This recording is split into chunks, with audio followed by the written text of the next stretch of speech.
Баршаңызға сәлем. Бүгін мен сіздермен жент десертінің рецептісімен бөліскім келіп отыр. Бізге қажет заттар: талқан, қант ұнтағы және сары май. Талқанға қант ұнтағын қосып араластырып аламыз. Енді сары майымызды құйып, лопаткамен немесе қолымызбен жақсылап араластырамыз. Барлығы араласқан соң біздің талқанымыз формасын ұстап тұратындай болуы қажет.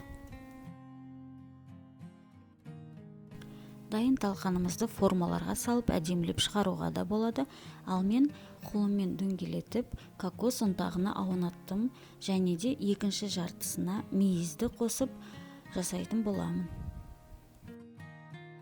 Талқанға өзіңіз жақсы көретін жаңғақтарды қосып жасауға да болады, және де безендіру үшін шоколадты қолданса болады.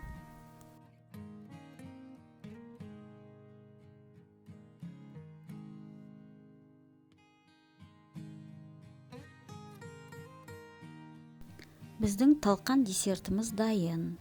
Сіздерге ұнайды деген ойдамын. Сіздермен болған Ақерке.